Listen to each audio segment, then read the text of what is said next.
Listo, pues bienvenidos, muy buenos días a todos y todas. Muchísimas gracias por su asistencia en esta sesión del ciclo de capacitación 2026 desarrollado por Contemos Juntos para Sumar e ICO Centro de Fortalecimiento. Nos da mucho gusto recibirles como cada sesión y agradecemos mucho su puntualidad y su interés en mantenerse actualizados en todos los temas legales, fiscales y contables que son requeridos para las organizaciones de la sociedad civil.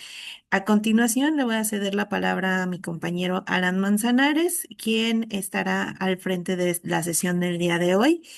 Les recordamos, antes de cederle la palabra a Alan, les recordamos que para dar el seguimiento a las asistencias es importante cambiar su nombre de usuario y colocar su nombre y organización para que al finalizar este ciclo les podamos entregar su constancia de participación a quienes hayan asistido al 80% de las sesiones. Sin otro anuncio, Alan, te cedo la palabra. Hola, muy buenos días. Gracias, Yure. ¿Cómo están todos?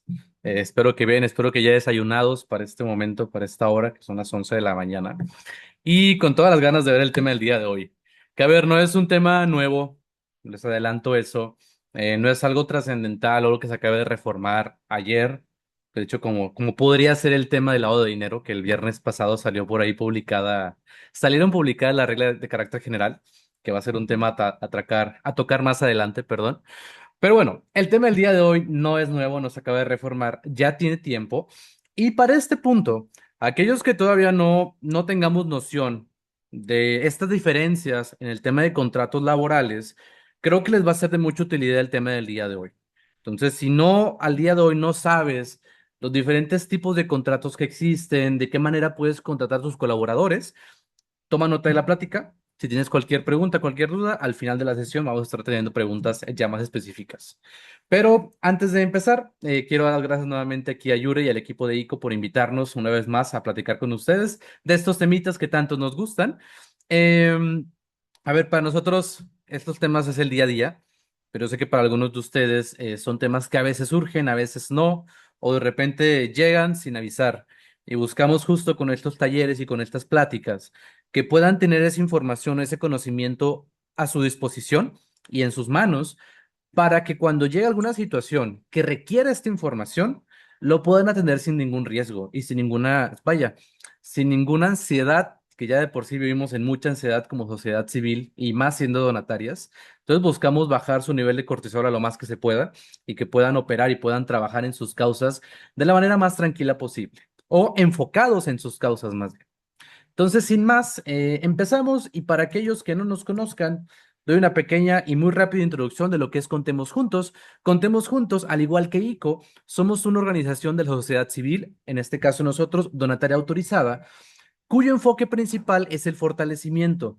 Nosotros de forma muy puntual nos dedicamos al fortalecimiento en las áreas legales, fiscales y contables. A ver, diré algunos por ahí que es la parte aburrida, a nosotros nos gusta mucho y buscamos justo que estos temas que a veces son complicados, están, ¿cómo se dice?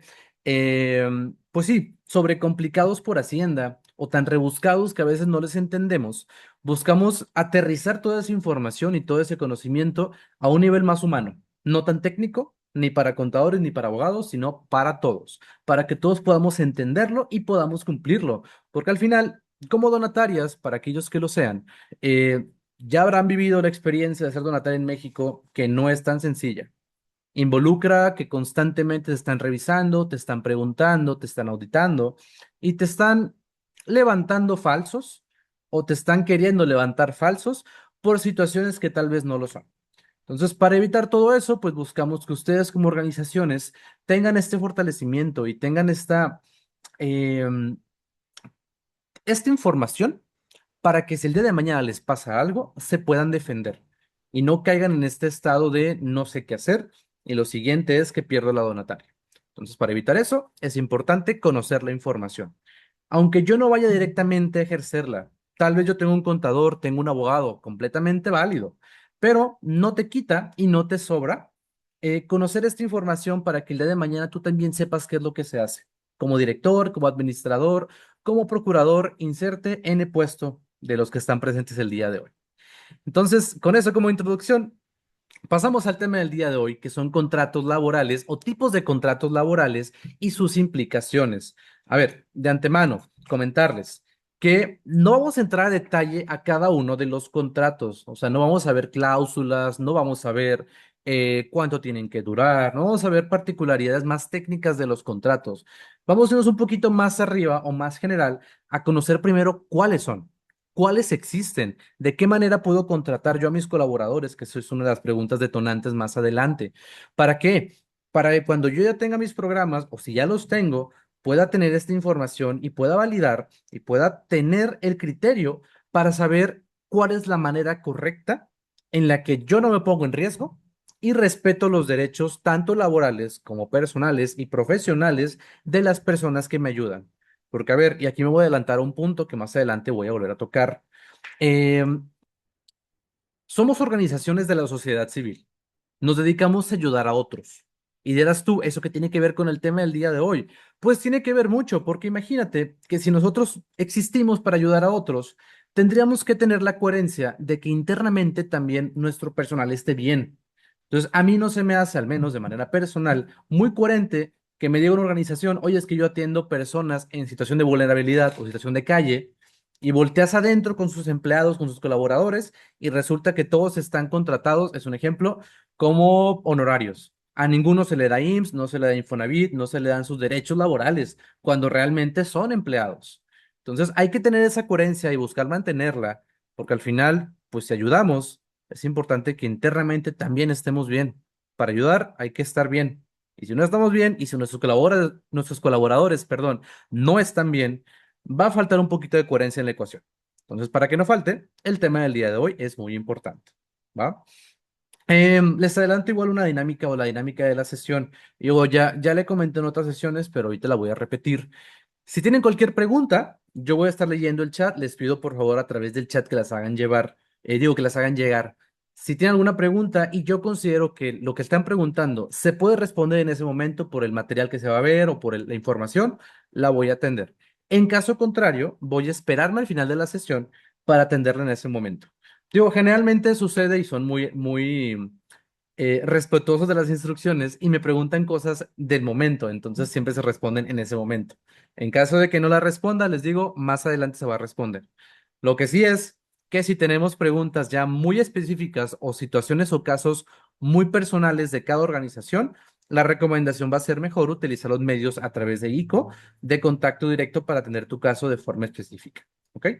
Entonces, con eso como instrucciones, empezamos con el tema del día de hoy y voy a empezar con lo básico, básico que tenemos que entender, que de entrada es conocer qué es un contrato, porque vamos a hablar en el tema del día de hoy de contratos y de contrataciones y de contratos y contratos, pero si no entendemos la base de lo que es un contrato, de poco nos va a servir entender lo demás.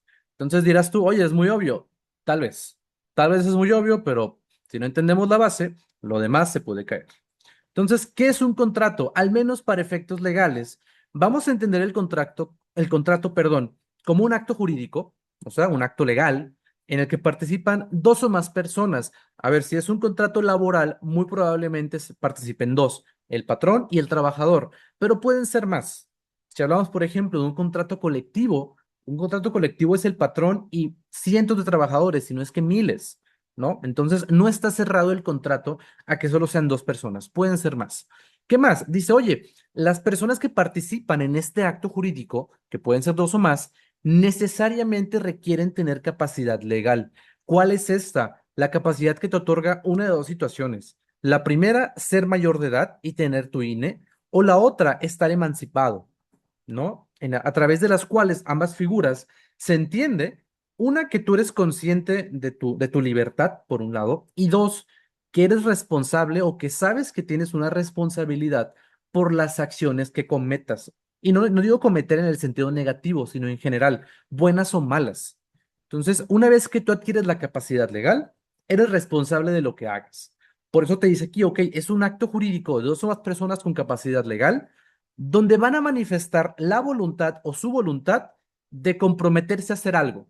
¿Qué puede ser ese algo? Bueno, en el tema laboral va a ser, oye, pues si yo soy el trabajador, me voy a comprometer a un horario, me voy a comprometer a llevar a cabo mis actividades de una manera diligente, me voy a comprometer a no robar el material de la organización o del patrón. Si soy el patrón, por el otro lado, me voy a comprometer a inscribirte en el IMSS, pagarte un salario, etcétera, etcétera. En ambas situaciones, o en este caso particular, cuando hablamos de un contrato laboral, hablamos de un acto bilateral. ¿Qué quiere decir esto? Que las obligaciones van en dos sentidos, no en uno solo. Si fuera un contrato unilateral, quiere decir que solo una de las partes va a tener responsabilidades o va a tener obligaciones. Aquí no es el caso. Oye, ¿cuál puede ser un contrato unilateral? Ah, pues imagínense, voy a poner un ejemplo, un contrato de donación. Y no lo tomen tan literal, pero es un ejemplo. Hoy en un contrato de donación, ¿quién tiene más obligación o a quién se le va a cargar la obligación? Pues al que recibe el donativo. ¿Por qué? Porque él está atenido o está constreñido por que ese donativo no lo va a poder usar para otro fin que no sea el que el donante autorice, que no va a poder usar el donativo para dárselo a los socios, por ejemplo, que va a tener que emitir la factura, que va a tener que comprobar todos los gastos, etcétera, etcétera. En un contrato de donación muchas veces se puede entender como un acto unilateral, porque solo una de las partes tiene las obligaciones. En cambio, en el tema laboral o en los contratos laborales, que es el tema del día de hoy, se presta a que sean actos bilaterales, perdónenme. ¿Por qué? Porque ambas partes tienen obligaciones. Así como tú tienes derechos, tienes obligaciones y viceversa para cada una de las partes involucradas. Entonces, por eso en los contratos laborales van a ver o pasas en situaciones que se pide que lo firmen los principales y testigos. ¿Por qué? Porque los testigos están justo para dar su declaración de que ambas partes firmaron con conciencia y justamente con voluntad. Porque, a ver, no necesariamente porque tú tengas un contrato y el contrato esté firmado por Juan Pérez y organización AC, etcétera, y tenga la firma de los dos, ya se presupone que estuvo la voluntad. ¿Por qué? Porque existe una figura legal que se llaman vicios del consentimiento. Vicio del consentimiento que puede ser, oye, pues fíjate que la persona le hicieron firmar bajo amenazas, o la hicieron firmar con engaños, o la hicieron firmar un papel en blanco, práctica muy común en México que no debería pasar, no debería existir. Firmó un contrato, una hoja en blanco, que posteriormente pasó a ser su renuncia voluntaria, entre comillas. Entonces, este tipo de vicios pueden afectar la voluntad. ¿Y esto en qué te afecta tu contrato? Ah, pues va a afectar en que si vas ante un procedimiento judicial o de pleito legal, y se objeta la voluntad, tú tienes que tener manera de probar que la voluntad sí existió. De ahí el por qué en muchas ocasiones, en muchos contratos, se requiere la presencia de testigos que den fe de que esa voluntad, de ese acto de firmar y manifestar la voluntad, sí fue correcto. Y no hubo engaños, amenazas o alguna otra situación que pudiera afectar esa voluntad. Pero bueno, entonces, para concatenar toda esta idea, un contrato es un acto jurídico entre dos o más personas con capacidad legal, o sea, mayores de edad, que pueden tomar decisiones, que pueden firmar, en donde van a expresar su voluntad de obligarse a hacer algo. En este caso van a ser cuestiones o dinámicas laborales, una relación patrón-trabajador. En la mayoría de los casos hay excepciones que vamos a ver más adelante. ¿Ok? Ahora, si para este punto tú identificaste en tu estructura y en tu operación o en tu trabajo como donataria que sí tienes colaboradores con los que has firmado un contrato, que yo esperaría que fueran todos, si no, hay que checarlo más adelante. La siguiente pregunta que te puedes hacer o que deberías de hacerte es, ¿de qué forma puedo contratar a mis colaboradores? Porque no hay una única manera. Y digo, cuidado con las palabras que estoy usando. Aquí hago referencia al concepto de colaboradores, no de trabajadores, no de empleados y no de cualquier otra figura, sino de colaboradores. ¿Por qué? Porque en el amplio espectro de lo que la palabra colaboradores representa en la sociedad civil, pueden entrar diferente tipo de personas. Por ejemplo, oye, técnicamente tus asociados, las personas que fundan la organización y que participan activamente como asociados, son colaboradores. A ver, no les pagas o no deberías pagarle porque por ley está limitado, pero no dejan de ser colaboradores voluntarios que otorgan su tiempo y su conocimiento en beneficio de la organización. Entonces, ese es un ejemplo de cómo colaboradores van más allá de nada más hablar de empleados.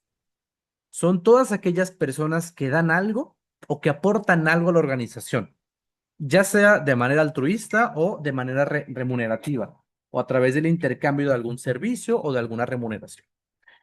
Muy bien, entonces, para responder esta pregunta, pues tenemos tres opciones. O pueden entrar tres diferentes situaciones o tres diferentes modalidades que vamos a tocar el día de hoy. ¿Cuáles son? Por un lado, tenemos el trabajo subordinado o empleados en forma, como los podemos llamar o identificar. Después tenemos la figura de los honorarios, específicamente honorarios profesionales. Y por último, tenemos la figura del voluntariado, que a ver, si nos fuéramos muy específicos y muy estrictos con la ley, la figura del voluntariado y la figura del honorario no figuran o no entran como figuras laborales o reconocidas por la Ley Federal del Trabajo. Más sin embargo, dado que en la práctica nosotros como organizaciones sí requerimos o sí le asignamos a los colaboradores alguno de estos roles, se van a incluir o se incluyeron en la presentación del día de hoy. Porque es importante conocer las diferencias de las tres, porque yo sé que las tres se utilizan. Si no se utilizara, por ejemplo, voluntariado, ni siquiera lo traería. Pero yo sé que en práctica sí requerimos el apoyo de voluntarios, sí requerimos el apoyo, por ejemplo, de freelancers o directamente requerimos el apoyo de personas empleadas que yo voy a emplear para que desarrollen una función perpetua en la organización. Entonces, en la manera o a nivel, o más que a nivel, perdónenme, en el entendido que podamos comprender cuáles son las diferencias de cada una de estas figuras, vamos a limitar en gran medida el riesgo que yo puedo tener, una con el SAT, dos con el IMSS, porque estas dos, SAT y el IMSS y también el Infonavit, son de las autoridades en México que más multas generan o que más multas imponen a los contribuyentes. Siendo las últimas dos, el IMSS y el Infonavit, de las más intensitas o de las más intensas al momento de decir, oye, si me debes dinero, no me voy a esperar a que me pagues. Me voy a ir a congelar tus cuentas de banco hasta que yo me pueda cobrar de alguna manera. Entonces, para evitar conflictos con esas dos y con el SAT, en última instancia, específicamente en tema de colaboradores, pues buscamos comprender cuáles son las figuras, validar que no estemos incumpliendo ninguna disposición legal y más adelante, si el tiempo nos lo permite y la vida, que podamos pues reconocer a esas personas realmente cuál es el rol que debería corresponderles. Porque puede ser que yo tenga identificado una persona bajo cierto rol o bajo cierta categoría, pero en la práctica está en otra o debería entrar en otra. Y si yo, imagínense, como externo o como persona interna, si lo quieren ver así, me doy cuenta de la discrepancia, que no puede ver la autoridad, que tiene mis facturas, que tiene mis comprobantes de nómina, que tiene mis gastos de operación, etcétera, etcétera. Entonces, para evitar conflictos, es importante conocer la diferencia y en caso de que tenga algún colaborador mal ubicado, reclasificarlo. ¿Para qué? Para mitigar riesgos. ¿Ok? Veo por aquí, creo que algo en el chat. Aurelio, para allá vamos. Algo que puso Aurelio por ahí vamos a entrar ahorita, tranquilo, no se me adelante. Vamos a entrar primero a ver o analizar de entrada al contrato o a la figura del trabajo subordinado, que de hecho es la primera parte de tres de esta presentación. Vamos a abordar las particularidades que corresponden o que integran esta figura del contrato de trabajo subordinado. Que a ver, si se van a la Ley Federal del Trabajo, no van a encontrarlo con este nombre. Lo van a encontrar como relación o contrato, relación individual de trabajo para efectos legales, pero aquí lo voy a simplificar como contrato subordinado. Ahorita les digo por qué. A ver, por acá. Sí, ok. Déjenme voy por acá. Denme un segundito. Mm. Listo. Bueno, entonces, ¿cómo empezamos esta primera parte? Quiero empezar platicándoles cuáles son los tres elementos que yo tengo que identificar o que tengo que tener presente para saber si una relación es subordinada o no, o es de trabajo subordinado o no. Porque muchas veces nos quieren pintar, y digo nos quieren a nosotros como contemos juntos, las organizaciones que llegamos a auditar o llegamos a revisar en el tema laboral, por ejemplo, de seguridad social, y nos dicen, no, es que esta persona no es un empleado. Es un colaborador, sí, pero no es un empleado. ¿Por qué? Porque pues no lo tengo en el IMSS. Es una persona que le pago un monto cada tanto tiempo y tiene conmigo ya 20 años, pero no es un empleado. Entonces, tenemos un test pequeñito, y digo test entre comillas, un examen, que podemos hacer para saber si una persona es empleada o no. O al menos si así lo va a ver la autoridad. La autoridad emplea estos criterios. Entonces, ¿cuál es el primero? Te dice, oye, primer elemento de una relación de trabajo para saber si una relación es subordinada o no, que sea personal. O sea, que el trabajador preste su servicio de forma directa, no a través de una empresa, no a través de un tercero, sino directamente. Que a ver, aquí voy a hacer un pequeño paréntesis porque puede surgir la duda. Oye, Alan, ¿qué pasa con el tema del outsourcing? En teoría ya no es legal. Ahorita lo que tiene que existir es la prestación de servicios especializados. Eh, Ahí cambia un poquito la dinámica porque el trabajo, si bien no es personal, porque estás representado o estás trabajando a través de un tercero, de una empresa tercera, eh, los colaboradores están contratados con esa empresa outsourcing, digo outsourcing como el concepto, se supone que bajo una dinámica de subordinación. Entonces, sí existe la subordinación y tú como empresa, al momento de acceder a estos servicios, puedes llegar a suponer o puedes llegar a entrar como un patrón sustituto. ¿Por qué? Porque pues al final hay una subordinación de alguna de las partes. Y aunque no sea directamente personal la contratación o esa persona esté entregando el servicio de manera personal, sí puede llegarse a calificar como una relación de trabajo, aunque eso es el outsourcing. Ahora, siendo más directos a lo que estamos ahorita tocando, eh, piensen en sus colaboradores, piensen en las personas que apoyen en su organización. Si tienes una persona que está de carne y hueso ahí, en su propio nombre, no a través de un tercero, de otra empresa o de su empresa personal, entonces entiende que su trabajo es personal. O sea, que su representación es física, está en ese tiempo, lugar, es él el que está participando y no otra persona. Después, segundo elemento que es de los más importantes o de los más fáciles de identificar y de entender, la subordinación. ¿Qué es la subordinación? No es otra cosa más que la posibilidad que tú tienes como empresa o como patrón de decirle qué hacer, de imponerle ciertas condiciones o restricciones en su práctica diaria.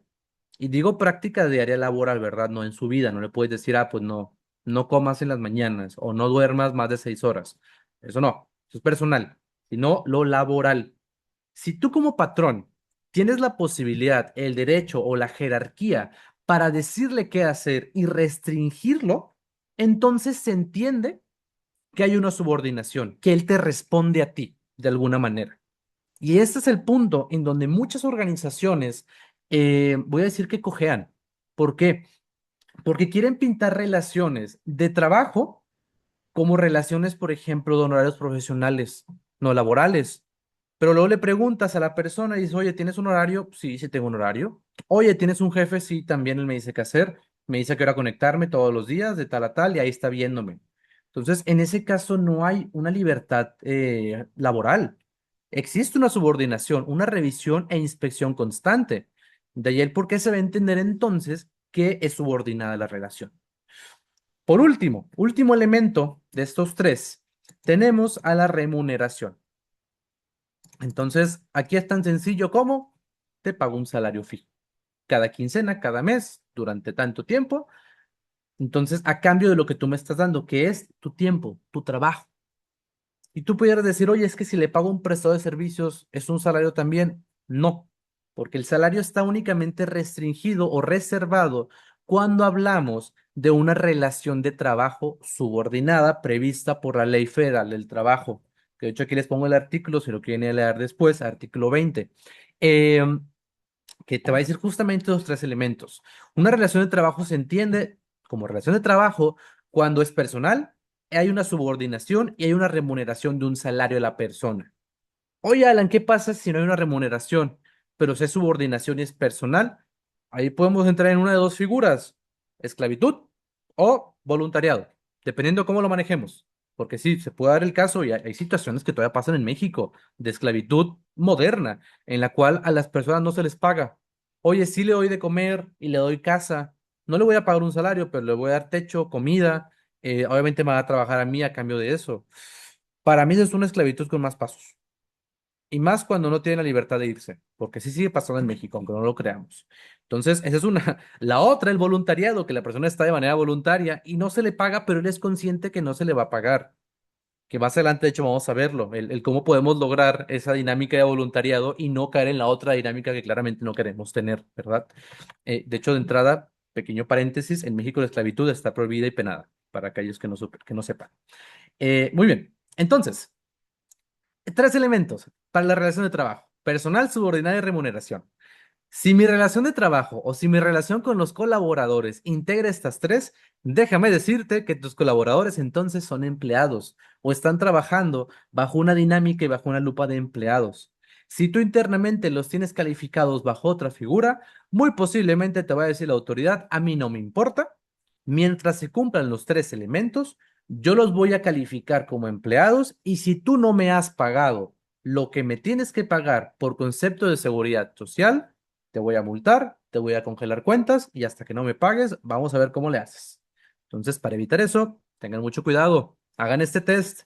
Si alguna de sus empleados o sus colaboradores, perdónenme, adquiere o suma los tres elementos y lo tenemos de otra manera contratado, mucho cuidado ahí. Ahora, ¿qué caracteriza a una relación de trabajo subordinada o un contrato de trabajo subordinado o relación individual de trabajo según la ley federal del trabajo? De entrada, como ya lo comentamos ahorita, que existe una subordinación, o sea, que la persona trabaja bajo instrucciones, dirección y supervisión de un empleador, o sea, que le va a decir qué hacer bajo la supervisión del patrón o un supervisor que el patrón designe, ¿no? Entonces, si tú como persona estás de entrada, por ejemplo, en una oficina, 28 horas al día, tienes un supervisor, un coordinador, te pagan un salario mensual o quincenal, pero te dicen es que no eres empleado, eres colaborador como prestador de servicios, posiblemente están cometiendo una práctica indebida o una simulación de operaciones para evitar el pago de prestaciones de seguridad social, que está penada también por las leyes sociales. Entonces, cuidado con eso. Después, otra característica de las relaciones de trabajo e individuales de trabajo, según la ley federal del trabajo, es que pueden tener diferentes modalidades, entre ellas específicamente hablando del tiempo. ¿Por qué? Porque pueden ser relaciones determinadas, con tiempo determinado, perdón, o por tiempo indeterminado. Generalmente el primero, por tiempo determinado, se da por una de dos situaciones, o pueden ser más, pero yo voy a enfocarlo en dos, una de dos, perdón. La primera, que estés en un periodo de prueba o capacitación inicial.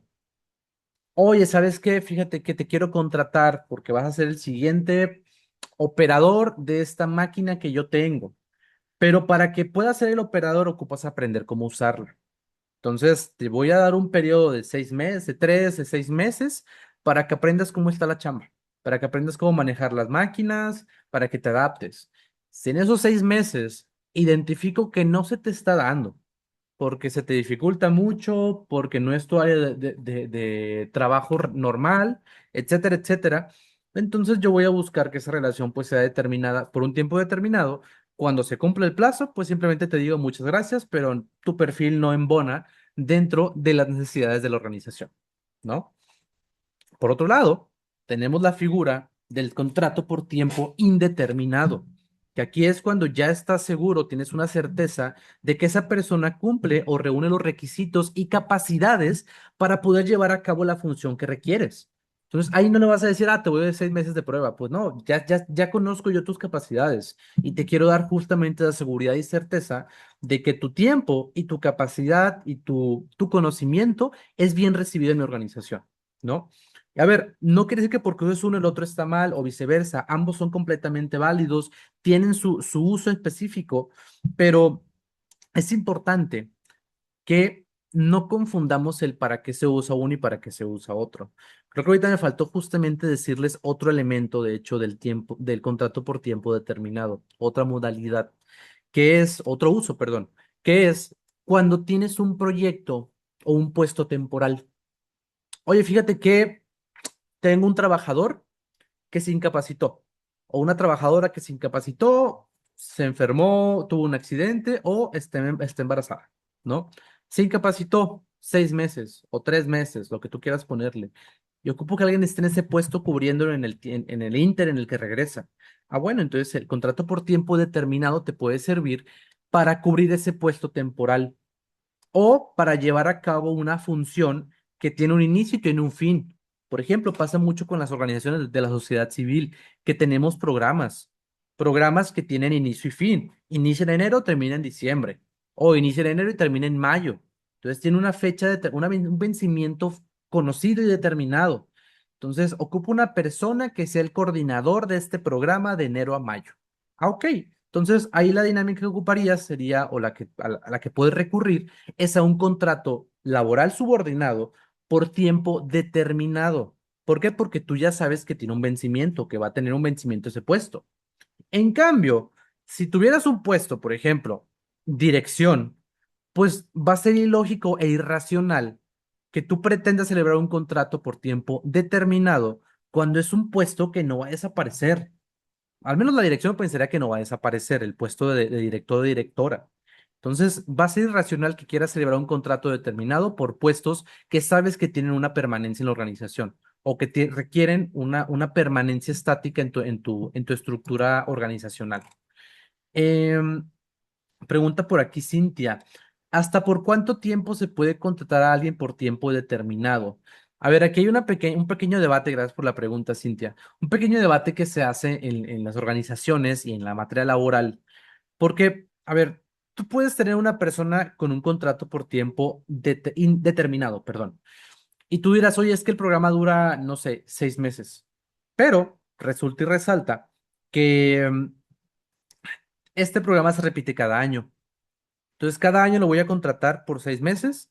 Pues sí, sí se puede, pero tiene que ser bien definido que es para esa función que solo dura 6 meses o que solo dura un ratito. Si en cambio lo quieres contratar 12 meses, por ejemplo, y pasan otros 12 meses y lo vuelves a contratar con un contrato determinado, porque ese contrato involucra que no va a generar, pues, antigüedad relativa.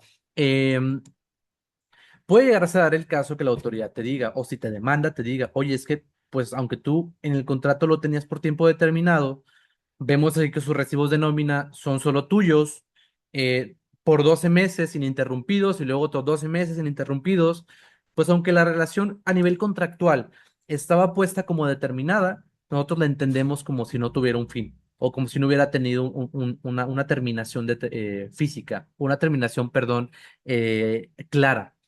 Entonces, lo recomendable yo te diría pues 6 meses, pero va a ir en función mucho del trabajo del proyecto que estés llevando a cabo. Porque así como pueden ser 6 meses, también se puede dar el caso que digas, oye, tengo un programa que va a durar un año y medio. Y en el contrato le pones, este programa tiene inicio y tiene fin. Dura este tiempo. Y a ver, para que también no se confundan, creo que ahorita vamos a verlo más adelante. Más adelante viene, pero independientemente, si hablamos de una relación por tiempo determinado o indeterminada, los derechos laborales se generan. Así sean proporcionales, pero se generan. Entonces, aunque tengas un contrato determinado o indeterminado, tienes vacaciones, tienes aguinaldo y tienes prima vacacional. Completos o proporcionales, les digo, pero se tienen. Entonces, no se pierde por ese lado. Igual se tiene la obligación, en ambos casos también, de que esa persona esté inscrita en el Seguro Social. Entonces, a ver. Ya va, reitero, el comentario. Para saber cuánto tiempo es el prudente, va a ir en función del programa o de la actividad o proyecto que quieres llevar a cabo. Ya si tú me dices, eso es un proyecto de 10 años, oye, pues aunque sí sabes que va a durar 10 años, el tiempo es excesivo o el tiempo es muy largo. Contrátalo por tiempo indeterminado. Y ya cuando termine o llegue el tiempo de la terminación, será lo conducente para terminar la relación laboral, que más adelante vamos a ver qué pasa con las terminaciones laborales, ¿no? Pero pues sí, va a ir en función del programa y de la actividad, para responder tu pregunta, Cintia. Te digo, yo lo mínimo puede ser un mes, lo máximo, a ver, no hay un criterio específico de la ley, al menos específicamente en la ley, podrá haber un criterio a través de un tribunal o de un criterio de un juez, pero al menos por ley no te pone un límite exacto. Te dice, pues si es determinado, tiene una fecha de inicio y fecha de fin. Como puede ser un mes, pueden ser 12 meses. Pregunta Jazz. ¿Qué pasa si los trabajadores están con un contrato indeterminado y piensan en hacer un cambio a un contrato determinado? No entendería por qué un trabajador te pediría eso, pero pues de poder se puede. Más sin embargo, reitero lo que te digo o reitero lo que les comentaba. eh, Independientemente de lo que diga el papel, si la relación se entiende o todas las condiciones se juntan para conformar los elementos de una relación específica, en específico, por ejemplo, de trabajo subordinado por tiempo determinado o indeterminado, aunque el contrato diga otra cosa, se va a entender o un juez se iría, por ejemplo, a la práctica de la realidad. Si en la realidad, aunque el contrato dice una cosa, pero la realidad me dice otra, me voy a ir con la realidad de los hechos. Entonces el papel, por así decirlo, sí es una formalidad, pero si en la práctica esa formalidad no se respeta, se va a seguir tomando los hechos como lo que predomina. Entonces tengan cuidado y digo, ya es tu pregunta, pues de poder se puede, habría que celebrar un convenio modificatorio o inclusive celebrar una terminación del contrato principal indeterminado con sus condiciones que más adelante vamos a ver y luego abrir uno nuevo por la contratación determinada. Pregunta Aurelio, ¿estos contratos se deben registrar ante la Secretaría de Trabajo y Previsión Social? No en todos los casos.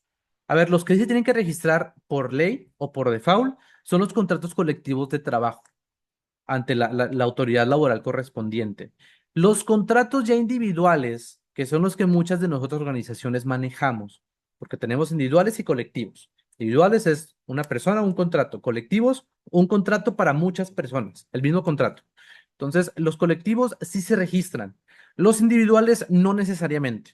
A ver, lo puedes ir a presentar y celebrarlo sin problema, pero más sin embargo no es requisito, salvo ciertas excepciones con ciertas materias o con ciertas, ¿cómo se dice? Ciertas profesiones reservadas como jurisdicción federal. En esos temas sí te pueden llegar a pedir un registro de ese contrato, pero en lo normal, te voy a decir que no, no es necesario. Pregunta María Luisa. ¿Puede dar continuidad a contratos por tiempo determinado? Ejemplo, termina el 2 y el otro empieza el 3, ¿o cuántos se pueden hacer continuos? Volvemos a lo mismo, de poder se puede. O sea, tú puedes tener tu contrato con una fecha que termina hoy y empieza otro mañana. Pero lo que puede pasar es que, imagínate, porque es algo de lo que vamos a ver más adelante, pero me voy a adelantar un poquito. Cuando un contrato determinado termina, la fecha se vence, lo que corresponde por ley es algo llamado finiquito, que el finiquito no es lo mismo que la liquidación. Más adelante vamos a ver cómo se diferencian. Pero lo que voy es, cada que termina el plazo determinado de ese contrato, se tiene que hacer un finiquito. Ahora sí que se reinicia todo el control de las prestaciones. Entonces, en el momento que termina, tengo que pagarte proporcionales de aguinaldo, vacaciones y prima vacacional. Oye, voy a abrir otro contrato el siguiente día. Muy bien, van a seguir igual contando proporcionales en función de esa fecha en adelante. Entonces, lo que podría pasar es que el trabajador en alguna de esas vaya a conciliación a decir, oye, pues sí, tengo un contrato determinado y me dieron mi finiquito, pero pues realmente lo que hizo el patrón es hacerlo así para no pagarme liquidación cada que me quiere correr, porque me está corriendo técnicamente o está prescindiendo de mis servicios. Entonces te pudiera demandar y si un juez lo ve la dinámica y te dice, ok, tienes 10 contratos consecutivos, oye, pues aunque el contrato me dijera que es determinado, para mí esto es una relación indeterminada de trabajo. Nada más que abusaste de la figura para evitar pagar vacaciones o evitar pagar lo correspondiente a liquidaciones por despido, ¿no? Entonces sí hay que tener mucho cuidado con eso, porque pues quien te puede regañar, a ver, no va a ser el trabajador, va a ser la autoridad laboral. Entonces, si tú sabes que el contrato o que el puesto que va a desempeñar no termina en una semana o no termina en un mes, en 6 meses y tiene una perpetuidad, lo correcto es que hagas o que formalices la relación con el contrato que corresponde, que sería indeterminado. Ahora, continuando, para avanzar. Tenemos ahora el siguiente requisito. Es que justamente existe una remuneración de los servicios prestados, como les comenté hace ratito. En México no está permitida la esclavitud. Y a ver, ya no esclavitud como antes, lo tenemos como pensado, como imaginamos, pero imagínense el concepto de las haciendas de hace mucho tiempo, en donde, oye, pues trabajas para mi hacienda y te pago con dinero que únicamente puedes gastar en mi hacienda, en mi tienda de la hacienda. Oye, pues no, eso no se puede hoy en día.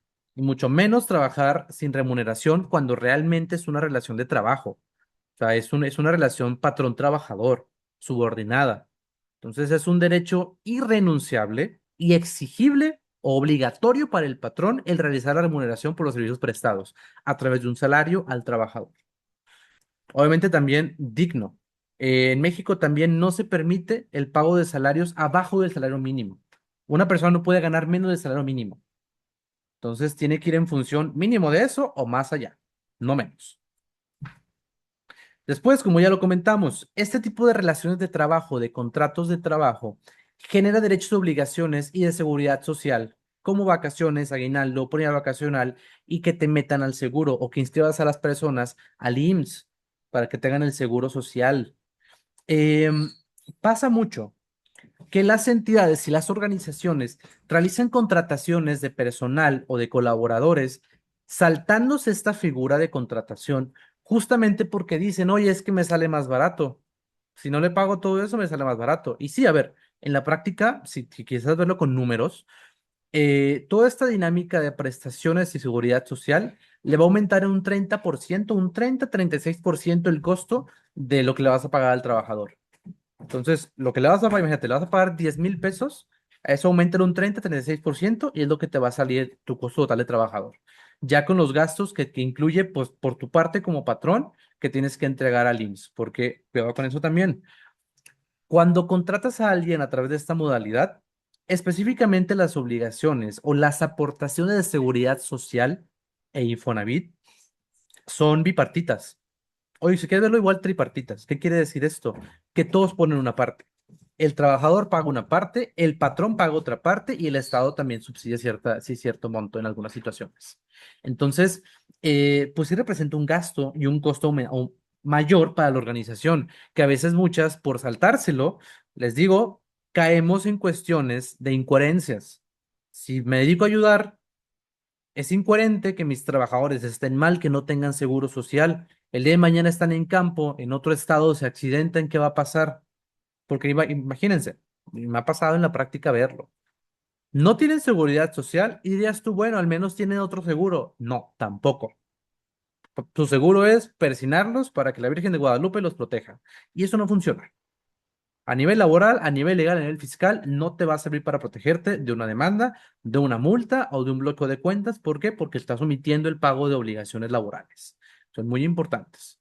Entonces, para que evites caer en esas situaciones, reitero lo que planteé hace un momento la diapositiva pasada, analiza y evalúa tus relaciones laborales, cómo están determinadas, cuáles son sus condiciones y si se cumple el criterio de que existe una subordinación, un salario y un trabajo personal, entonces estamos hablando de una relación de trabajo, individual de trabajo subordinada, que tiene la particularidad y característica, y creo que por ahí puse mal el concepto, perdónenme, tiene la característica que genera derechos y obligaciones laborales para el patrón y para el trabajador también. Y si no las cumplimos, estamos o vamos a caer directamente en un incumplimiento fiscal y de seguridad social que, si no lo atendemos, nos puede llegar a representar una afectación tanto en nuestro patrimonio como en nuestra operación. Entonces, no te arriesgues. Les digo, más específico, eh, con el IMSS o con el seguro social, no te arriesgues, porque sí lo detectan, sí se dan cuenta a través de tus facturas, porque existe ¿cómo se dice? Existe un intercambio activo de información entre el SAT y el IMSS. El SAT le dice al IMSS, oye, aquí te van las facturas de esta organización. Y cuando el IMSS revisa y ve que tienes muchas facturas de un proveedor o de un prestador de servicios o de asimiladas a salarios, por ejemplo, que ahorita vamos a verlo, sí lo detectan, sí lo ven, y si tú deliberadamente estás llevando una contratación no acorde a las funciones y características de la relación laboral que corresponde, te lo van a hacer ver de una manera no muy grata para ti. Entonces, no te arriesgues. Ahora, no lo puse aquí porque iba a saturar un poquito de texto la pantalla, pero es importante también conocer que en estas relaciones de trabajo subordinadas existe dos requisitos muy importantes aparte de los que ya hemos visto.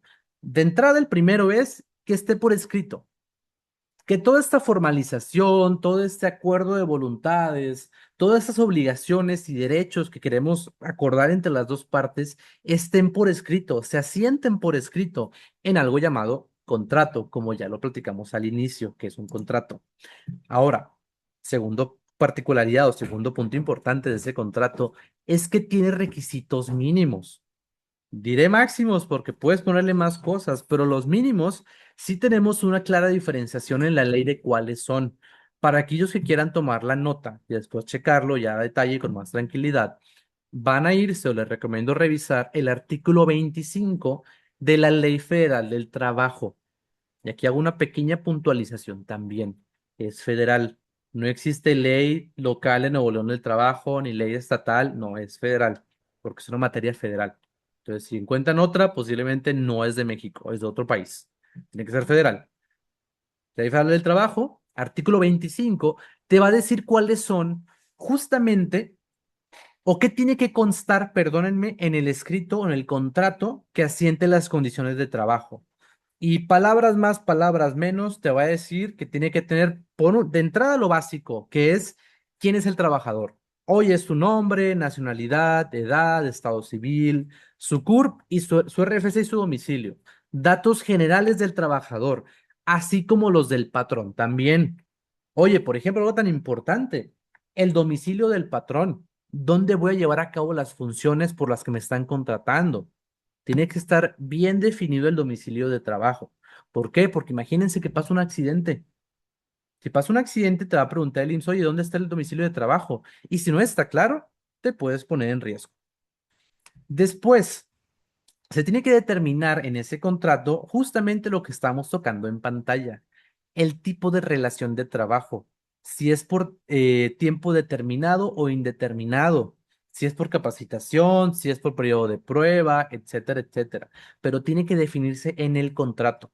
No puede ser un contrato de trabajador así nada más de que subordinado y ya, no. Tienes que definir si tiene una temporalidad, cuánto va a durar o si es indeterminado. Después, ¿qué es lo que va a hacer el trabajador? Otro de los puntos que a veces las organizaciones pecamos, y lo voy a decir como en plural de todos, pecamos de, ¿cómo se dice? De ser muy, ay, ¿cómo se dice? Ambiguos en la definición de las funciones de los trabajadores. La ley te dice que se tienen que determinar con la mayor precisión posible cuáles son los servicios que va a prestar el trabajador, qué es lo que va a hacer. Si tú nada más le pones, pues lo que su jefe superior le diga que haga, no es suficiente, no es claro. No hay una precisión ahí. Tienes que poner a esta persona, le estoy contratando para desarrollar un puesto de coordinador operativo en el programa es un ejemplo, en el programa de comedor comunitario en Monterrey, Nuevo León, que se va a dedicar a dar de comer a 100 personas y va a dedicarse a hacer la comida, administrar la entrega de los alimentos, hacer inventarios y tienes que definir sus funciones y actividades. Si lo dejas ambiguo y abierto, te puede poner también a ti una situación de riesgo laboral ante un conflicto. ¿Qué más? Tenemos que definir también aquí la duración, pero ahora no de la relación como tal, sino de la jornada. Acuérdense que lo máximo son 8 horas. Digo, salvo ciertas variantes en las jornadas diurnas o nocturnas, pero lo máximo que puede la jornada laboral son 8 horas. Y de hecho, recientemente con la reforma que entró, si no me equivoco, el año pasado en materia laboral, de lo de las 40 horas, que antes eran 48 horas a la semana, ahorita van a ser 40, que prácticamente son de lunes a viernes o por 5 días de trabajo, por así decirlo. Antes eran 6. Em, Estamos en un periodo de transición escalonado. ¿Qué quiere decir? Creo que este año todavía no aplica ninguna reducción de horas. Al siguiente año van a empezar con reducir 2 horas. Ahí se van a ir de dos en dos hasta que lleguemos a las 40. Entonces creo que para 2030, si no me equivoco, creo, es cuando ya tenemos que tener por ley a los trabajadores con un horario no mayor a 40 horas semanales. Ahorita estamos todavía en ese periodo de transición, pero es importante que lo conozcamos, que la jornada de aquí a ese tiempo no va a poder ser mayor a 40 horas. Si es mayor, te puedes poner en riesgo de un conflicto laboral. Y a ver, posiblemente todos mis comentarios van a ser en un sentido similar. Riesgo laboral, porque sí puede ser eso, o eso, a eso se traduce que tengas errores en la determinación de tus condiciones de trabajo. Entonces, no se arriesguen y no pongan en riesgo la operación diaria por algo que pueden atender ahorita. ¿Qué más? Este contrato también tiene que establecer, igual creo que es obvio comentarlo, pero no va de más, el salario, de que cuánto va a ser el monto del salario, cada cuándo se va a pagar y la forma de pago, que puede ser, idealmente yo te diría, para efectos fiscales, en transferencia electrónica de fondos o con cheques, métodos bancarizados. Oye, que le pago en efectivo. Mira, es muy tu problema, pero lo que puede pasar fiscalmente es que ese gasto para Hacienda se convierta en un gasto no deducible por el cual vas a tener que pagar un impuesto del 35%. Entonces, si no te importa pagar impuesto y quieres seguir pagando en efectivo, adelante, hazlo. Si te quieres ahorrar un 35% de gasto, paga por transferencia o por métodos bancarizados. Muy bien. No sé si hasta aquí hay preguntas, dudas. Que no. Como quieras leer en el chat. ¿Qué más? Creo que por último, digo, hay más puntitos que tiene que contener, pero el último con el que me voy a ir son dos muy específicos. El primero es que se mantenga o que se asiente justamente la dinámica en la que el trabajador va a ser registrado ante el Instituto Mexicano del Seguro Social con su salario real, porque también es otra práctica que encontramos y que obviamente no recomendamos, que para pagar menos impuestos dan de alta a los trabajadores con un salario menor al que realmente perciben ante el instituto para pagar menos. Y cuando el trabajador va a sacar semanas cotizadas y ve que su sueldo es mucho menor, te vas a meter en un rollo, en un problema muy grande. ¿Por qué? Por dar falsas declaraciones al instituto, por omitir el pago de aportaciones de seguridad social y no te la vas a acabar.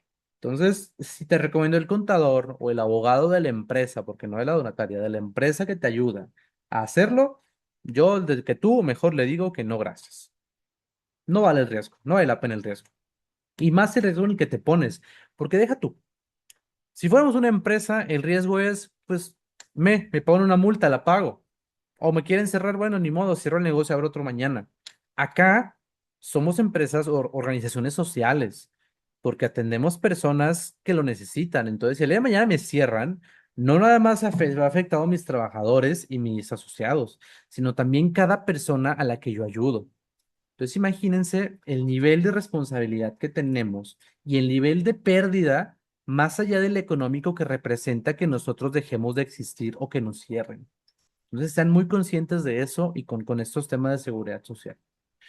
Ahora, ahorita les platiqué, y ya para avanzar aquí en el desarrollo del tema, les platiqué dos modalidades del contrato de contratación subordinada o relación individual de trabajo subordinada, que era la determinada y la indeterminada.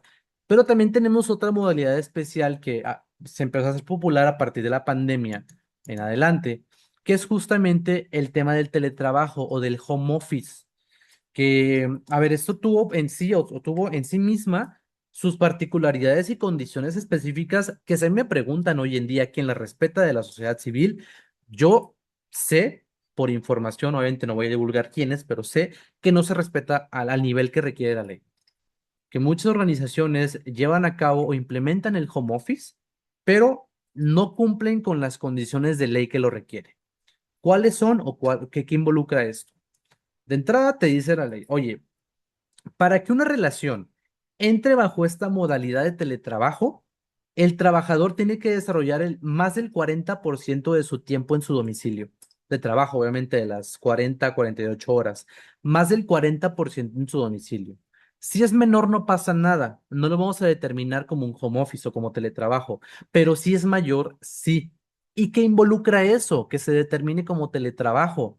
Ah, pues te va a involucrar que tengas que cumplir condiciones adicionales que se establecen en la ley. Que de hecho creo que más adelante lo tengo. Sí, mira, viene ahí hasta el final, hasta el final. En el 2020 en adelante se estuvo trabajando o se trabajó en algo llamado NOM 035, que las normas oficiales mexicanas, digo 037, perdón. Esta norma te hablaba de cuáles eran las condiciones justamente que se tenían que cumplir para implementar correctamente el teletrabajo, dentro de las cuales entraban tres cosas o tres particularidades que les digo que no se respetan hoy en día.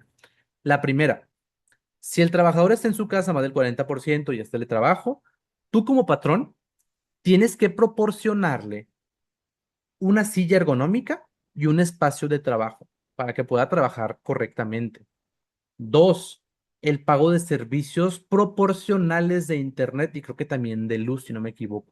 Por ahí les confirmo más adelante, cuando les comparta la presentación. Pero sí, a ver, tú como patrón no tienes que pagarle toda la luz porque el clima, lo que se sale en Monterrey, pero sí el proporcional al tiempo en el que está trabajando y que use los servicios en tu beneficio como patrón de Internet y luz. Y por último, el derecho a respetar el tema de la desconexión. Oye, no lo puedes buscar en fuera de horario, a ver si no está en su casa y te trae la computadora del trabajo, pero no lo puedes buscar a las 11 de la noche porque a ti te urge algo. Hay un derecho a la desconexión reconocido en el teletrabajo y a ver también en las relaciones normales de trabajo, pero acá se acentúa justamente porque el trabajador está llevando a su domicilio las herramientas de trabajo. Entonces se prevé esa previsión de que existe un derecho a la desconexión para que el trabajador pueda tener su tiempo de dispersión y de esparcimiento sin estar pensando en el trabajo, porque te lo digo, a ver, tu casa es tu espacio de paz y de zen, dirán por ahí, y que lleves a tu casa el trabajo, abre la puerta que tú también pues rompas o se vean más difusas esas barreras y no quede claro cuándo termina uno y cuándo empieza el otro. Entonces, por eso el derecho a la desconexión fue muy importante en este punto del teletrabajo. Entonces, si tú tienes a un trabajador en estas condiciones y no estamos cumpliendo con esto, te pueden llegar a llamar la atención. O el trabajador te puede denunciar que no le pagaste proporcionales, que no le diste la silla, que dado que estuvo en su casa en una silla de las de Coca-Cola, por ejemplo, se lastimó la espalda y se pueden hacer una serie, o sea, se pueden ir apilando una serie de tragedias que te van a repercutir. Y ya para cerrar este puntito, como se comenta aquí en la presentación, el trabajo realizado de manera ocasional o esporádica no se considera teletrabajo. O sea, si de repente ponle una semana, un día a la semana lo hace en su casa, no se considera como tal la modalidad del teletrabajo. A ver, sí es home office para ellos, pero según la ley, reitero el punto anterior, tiene que representar más del 40% de su tiempo para que entre como esta modalidad de teletrabajo y adquiere estos derechos y obligaciones que ya platicamos que prevé esta NOM 037. Entonces, tengan cuidado con eso y también entender que el teletrabajo no le quita el calificativo de subordinación. No porque esté en su casa o porque él te diga dónde va a trabajar, porque no necesariamente tiene que ser su casa. Él te puede decir, este va a ser el domicilio donde voy a trabajar, que puede ser un Starbucks, puede ser la casa de su primo, la casa en el lugar. Te tiene que decir cuál es, sí, pero él puede decidirlo. No porque existe ese poder de decisión, se pierde la dinámica de la subordinación, porque al final de cuentas tú le vas a seguir diciendo qué hacer. Lo vas a ir supervisando y seguramente le vas a instalar en la computadora un software que te lea sus movimientos de pantalla, su tiempo de trabajo real, etcétera, etcétera. Entonces, pues sí, no nos confundamos tampoco de que es que está en home office, ya no es subordinado, sigue siendo. Nada más cambia la forma en la que da el trabajo o lleva a cabo el trabajo. Más sin embargo, las condiciones se mantienen, para que tengan cuidado con eso. Muy bien, con eso cerramos, con esta final cerramos este primer punto, que es el trabajo subordinado o el contrato de trabajo subordinado. Y aquí es lo que les decía, que igual me adelanté hace ratito, pero no por el simple hecho de que tú no hayas establecido el contrato o no tengas de entrada un contrato o en el contrato no vengan todas las condiciones, quiere decir que no existen. Si no tienes un contrato con un trabajador, pero él tiene manera de probar que iba todos los días a tu organización, de 8 de la mañana a 5 de la tarde o 6 de la tarde, que tenía un salario mensual porque le pagabas con cheque, le pagabas con transferencia o con efectivo en un sobrecito amarillo, tienes mensajes, tienes correos y se puede probar toda esa dinámica o esa relación de trabajo, no va a importar que no existe un contrato por escrito. Si el trabajador va y te denuncia o te presenta un proceso de conciliación ante la autoridad laboral, se le va a dar a él beneficio de la duda, a ti no. Entonces, tú vas a tener que probar todo lo que él está diciendo o negar todo lo que él está diciendo con pruebas reales. En el tema laboral de conciliación o de juicios laborales, quien tiene la carga de la prueba es el patrón. ¿Qué quiere decir esto? Que tú tienes que probar todo lo que el trabajador diga o negarlo con pruebas que puedan dar fe de que es verdad o que es mentira. Si tú no tienes manera de probar eso, de que él te diga, no, es que me contrató y nunca me pagó, tú tienes que tener manera de probar que sí le pagaste. Oye, es que le pagaba en sobres y no tenemos más que los sobres que le daba. Pues ¿quién se quedó con los sobres? No, pues él. ¿Te firmó algo? No. Va a ser en tu perjuicio. Entonces, si él gana, te pueden llegar a determinar que nunca le pagaste y hacerte pagar salarios caídos y se va a hacer un, voy a decir que una bola de nieve para ti en tema de carga laboral. Entonces, tengan cuidado. No porque digan, no tengo contrato, fue verbal, a quien va a perjudicar no es al trabajador, va a ser a ti como patrón, porque te pueden llegar a sancionar inclusive. Entonces, la falta del escrito no invalida las condiciones y la existencia de la relación laboral, para que tengan mucho cuidado. Con eso cerramos esta primera parte o este primer apartado de los tres que vamos a ver y procedemos ahora a ver el siguiente, que es el contrato de prestación de servicios profesionales. Aquí vamos a encontrar la particularidad que por ahí lo comentaban, que este tipo de contratos tiene dos modalidades justamente que podemos utilizar. Pero ahorita vamos a ver como las generalidades y ahorita vamos a ver ya en lo específico cuáles son esas dos modalidades. Primero, hay que entender que cuando celebramos un contrato de prestación de servicios profesionales, ya no estamos hablando de una relación o de un contrato regulado por la legislación laboral, sino por la legislación civil o mercantil en función de con quién estemos celebrando el contrato. Si es un contrato celebrado entre un humano, yo, Alan, y la empresa, en este caso ustedes como organizaciones de la sociedad civil, ambas figuras están previstas y reguladas por el Código Civil. O sea, el Código Civil te dice que es una persona y te dice que es una asociación civil. Entonces, por ende, ese contrato va a adquirir una naturaleza civil. En cambio, si yo celebro un contrato, por ejemplo, con una empresa en forma, yo organización con una empresa, ahí puede cambiar la naturaleza del contrato a una mercantil en función de las partes. Si una parte es una entidad mercantil y la otra civil, quien tenga más obligación puede ser quien le dé esa calificación de naturaleza al contrato, ¿no? Entonces, al menos para este punto, los contratos de prestación de servicios profesionales en un panorama ideal se consideran de naturaleza civil, no laboral. Después, en este punto también vamos a empezar a diferir de las condiciones que veíamos en el apartado anterior de las características de una relación subordinada de trabajo, porque acá en estas no tendría por qué existir una subordinación de ningún tipo. O sea, que no tenga un supervisor, que no lo haga venir de lunes a viernes, 8 horas, que yo no le diga dónde trabajar, al menos específicamente en un lugar de trabajo físico constante, eh, que no le ponga a alguien para que lo esté revisando, auditando, etcétera, etcétera. O sea, la dinámica del contrato de prestación de servicios profesionales es que tiene, o su característica principal es que tiene un factor de independencia. O sea, la persona lo estás contratando para que te dé un servicio, no es tu empleado. Yo, Alan, por ejemplo, soy abogado y me contratas para que te dé un servicio. No por ello quiere decir que soy tu empleado. No, yo soy un prestador de servicios, doy servicios legales y tú me contratas un servicio que yo voy a hacer en mis tiempos, bajo mis condiciones, sí, con lo que tú me dijiste que quieres que tenga el servicio, o sea, con las particularidades del servicio que acordamos previamente. Pero yo voy a definir mi horario, yo voy a definir cómo se trabaja y dónde se trabaja, yo voy a definir si contrato más personas por mi cuenta que me ayuden, etcétera, etcétera.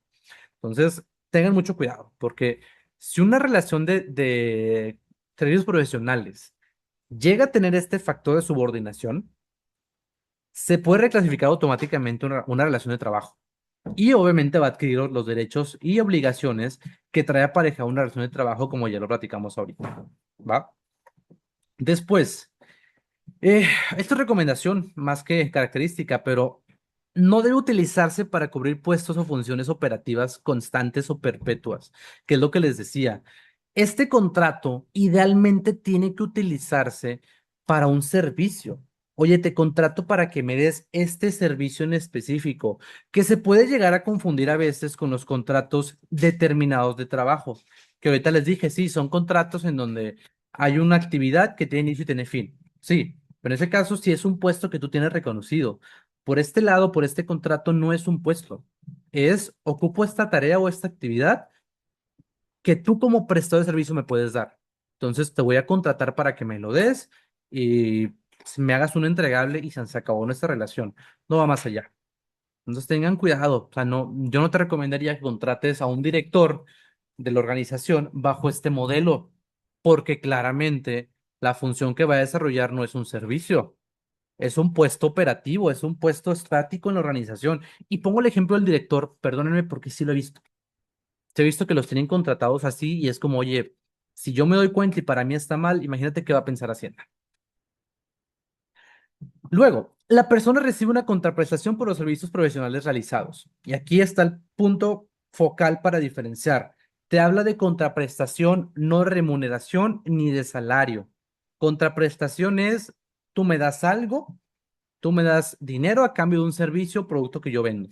Eso es la contraprestación. Es un intercambio entre dos partes de servicios o productos. Entonces, por ello, o por ende, muchas veces se entienden estas dinámicas de personas y los profesionales, que los pagos son, por ejemplo, en una sola exhibición o en dos, de que te pago la mitad del servicio ahorita y la mitad cuando me lo entregues. No te voy a pagar cada mes poquito a poquito como un salario. Te pago, si son 100,000 pesos, te pago 50 al inicio y 50 cuando me hagas el entregable final. Un adelanto, un anticipo. Así funciona más o menos o idealmente las relaciones de este tipo.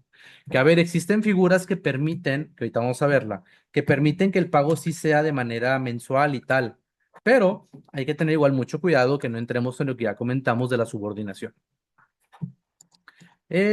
Por último, creo que me falta uno, me faltan dos. Ok. Por regla general, no genera derechos laborales como vacaciones, aguinaldo o afiliación al IMSS por el contratante. Pues sí, en este tipo de relaciones laborales o en este tipo de relaciones de prestación de servicios profesionales, dado que su naturaleza es civil, no laboral, no se generan estos derechos de seguridad social ni derechos laborales. Entonces está bien, voy a decir que feo, y pues debería ser obvio. Cuando llega diciembre y tienes una persona contratada así que te pregunta si le vas a dar aguinaldo. Y es como, pues no, porque o sea, te contraté bajo una dinámica de presión de servicios profesionales, no laboral. Y ya, pues les digo, si la práctica real es que sí estás laborando como un trabajador, pero tienes contratado como un profesionista, híjole, te vas a poner en una situación de riesgo muy, muy alta de demandas laborales que no te recomiendo meterte. Y ya para finalizar, ya lo comentamos, pero en este caso estas relaciones están reguladas por el Código Civil y por la Ley del Impuesto sobre la Renta. Ahorita les digo por qué. De hecho, la siguiente parte y que con esto responde algo que me preguntaban por ahí en el chat hace unos momentos, que era, ¿quién no lo preguntó? Y lo preguntó Aurelio, que en cuanto a los asimilados a salarios, que son justamente las dos modalidades que tenemos en este tipo de contratos. Tenemos por un lado la modalidad de honorarios profesionales, ahorita vamos a ver las diferencias de cada uno, que en este caso particular de honorarios es, o sus particularidades perdónenme, que de entrada el prestador cobra sus servicios mediante honorarios. O sea, yo, Alan, soy un abogado, tú me quieres contratar para que te haga un manual. Ok, yo te voy a decir cuánto cobro. Tú no me vas a decir cuánto me vas a pagar. Yo te voy a decir cuánto cobro y cuántos son mis servicios. Si estás de acuerdo o no, ya es tu problema. Si no estás de acuerdo, no me contratas. Si estás de acuerdo, pues es pagar lo que yo te digo, ¿no? Yo te los voy a cobrar a ti. Uy, espérenme, denme un segundo. Creo que me adelanté. Acá, ahí está. Después, dependiendo el producto o el servicio que yo te preste, va a generar IVA. La única excepción aquí son servicios médicos, por ejemplo. Si te está contratando un médico o un doctor, que sus servicios por ley están exentos de IVA. Fuera de eso, es un abogado, un contador, tiene que cobrarte IVA en su factura, cuando corresponde, pero eso viene aquí. Entonces, a diferencia de un trabajador normal o un contrato de trabajo según la Ley Federal del Trabajo, que no genera IVA, acá sí se puede generar el IVA y tendrá que cargártelo a ti en la factura cuando te la hagan llegar. Em, Después, puede existir una retención parcial de impuestos conforme al régimen fiscal. ¿Por qué puede existir y por qué parcial? Porque dependiendo del régimen fiscal que tenga la persona que estás contratando bajo honorarios profesionales, puede existir la obligación para ti como persona moral, si esa es una persona física, o sea, si la que contratas es persona física, de que tú le retengas parte de los impuestos que él tiene que pagar. Y digo una parte porque sí, no son todos. Por ejemplo, si hablamos de una persona que está en reciclo, por ejemplo, tú tienes que retenerle dos terceras partes del IVA y una tercera parte del ISR que él tiene que pagar, ¿no es cierto? O un 10% del ISR, si no me equivoco. Entonces, así de cajón. Y tú solo tienes que enterar a Hacienda después mediante una declaración. Entonces aquí es parcial porque no le quitas todo el impuesto como si lo harías, por ejemplo, a un trabajador normal contratado como asalariado, que tú como patrón estás obligado a emitir el recibo de nómina de esa persona y retenerle todo el ISR que él tiene que pagar la Hacienda después. Acá no. Acá tú, si es una persona física, retienes parte de y lo enteras a la autoridad. Si es otra empresa la que estás contratando, no tiene que haber retención. Ellos están encargados de presentar sus impuestos por su cuenta. Y por último, el prestador o el profesionista es quien te va a emitir a ti la factura. Él a ti. O sea, la factura yo, Alan, te la voy a dar a ti como organización, yo como abogado, donde voy a desglosar el IVA, cuánto te voy a cobrar y la retención que me tienes que hacer. ¿Va? Entonces, esa es una modalidad que tenemos en donde toda la carga, por así decirlo, está del lado del profesionista. Él tiene que hacer la factura, él tiene que cobrarte, él tiene que presentar sus declaraciones, él tiene que presentar su contabilidad también. Después tenemos la otra figura, que es la que presentaban por ahí en el chat, que es la figura del asimilado a salario, que es una figura creada específicamente para efectos fiscales. ¿Por qué? Porque legalmente es una figura de honorarios profesionales, o sea, prevista por el Código Civil, pero su tratamiento fiscal se va a tomar justamente como si fuera un salario y va a traer aparejadas ciertas facilidades para la persona que otorga el servicio. Por ejemplo, en este caso, perdón, el pago que tú le vas a hacer, más bien no te va a cobrar el servicio. Tú le vas a pagar por el servicio lo que tú determines, por eso se va a asimilar al salario. Entonces tú puedes decir, oye, pues tengo este puesto, tengo esta función donde tiene inicio y tiene fin. Es un trabajo de ir a plantar un árbol a tal estado, ¿no? El costo lo que vamos a pagar es tanto. Él te va a decir, ok, va, págamelo. Entonces tú se lo vas a pagar. ¿Qué involucra eso? Involucra, por ende, que como la dinámica se va a asimilar a un salario, se va a tomar como un salario, no va a generar IVA o no tendrías por qué cargar IVA en este tipo de relaciones, ¿va? Entonces esa es la primera diferencia, el primer beneficio o tratamiento diferenciado que toma el asimilado a salario, que no cobra IVA, a diferencia de los honorarios profesionales. Después, quien realiza la retención en este caso son ustedes otra vez, pero aquí va a ser total. No como en el otro punto que decíamos que es parcial la retención. Retienes dos terceras partes del IVA y 10% del ISR. Acá es total. Si te voy a pagar 10,000 pesos y según las tablas de ISR tengo que retenerte un 10, un 15%, te retengo todo y yo se lo voy a dar a Hacienda, así como lo hubiera hecho como un empleado de nómina normal, así te lo voy a hacer a ti. Y dado que yo hago esa retención y yo la calculo, aquí también otro beneficio que tiene el asimilado es que la factura no la va a hacer él, la vas a hacer tú como organización.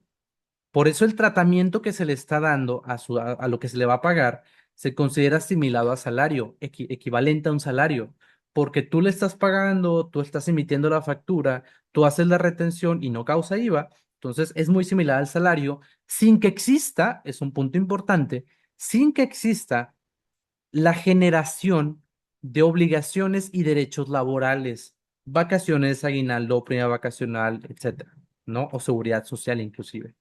Entonces, ese es uno de los puntos que también diferencian mucho la asimilada a salario, o que lo diferencian, de hecho, de la figura del asalariado normal o de la prestación de servicios por contrato subordinado, en la cual no se genera ese tipo de obligaciones o de derechos laborales para la persona.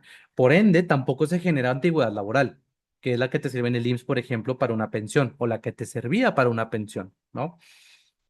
Entonces hay que tener mucho cuidado también, yo creo que ahí viene justamente esa precaución que les puedo hacer extensiva. Hay que tener mucho cuidado porque aquí también, independientemente que en el contrato diga es un prestador de servicios profesionales o honorarios o asimilada a salario, si existe la subordinación en la ecuación, la autoridad laboral puede mandar a la basura tu contrato y decir, esta persona era un empleado de nómina, asalariado, no se le pagó seguridad social, vamos a buscar que se le restituya su derecho y su afectación, vamos a multar a la organización para que cubra el daño y pues te van a hacerlo conducente para que pagues, que muchas veces es congelamiento de cuentas. Entonces, no se arriesguen. A ver, conozcan estas tres, o esto, que ya vimos cuatro, de hecho, estas cuatro modalidades de contratación, las dos laborales y las dos de honorarios o de prestaciones de servicios profesionales, conozcan sus particularidades para que el día de mañana, si tienen colaboradores, sepan cómo contratarlos y no nada más se vayan, por favor, con la finta o con la dinámica de es que así me ahorro más dinero, porque eso que te vas a ahorrar después lo vas a terminar pagando por multas. Entonces, utilícenlas cuando realmente apliquen. Y aquí me voy a ir un poquito más rápido por el tema del tiempo, ya me lo acabamos. Vamos a ver rápido lo del acuerdo de voluntariado, que les reitero al principio. Esto no necesariamente es un documento previsto en el Código Civil, ni en la Ley Federal del Trabajo, ni en ningún documento o ley per se. Es un acuerdo entre dos partes, entre voluntades, que en este caso particular, lo que lo va a diferenciar de las demás es que va a ser una colaboración libre y voluntaria. O sea, que yo, Alan, quiero ayudarte sin la intención de que me des nada a cambio. O sea, yo sé que estoy dando mi tiempo de manera gratuita porque me gusta tu causa, porque te quiero ayudar, porque estoy haciendo mi servicio social contigo y es parte de lo que me pide la universidad, etcétera. Entonces, yo sé que no va a haber un pago de antemano. Por ende,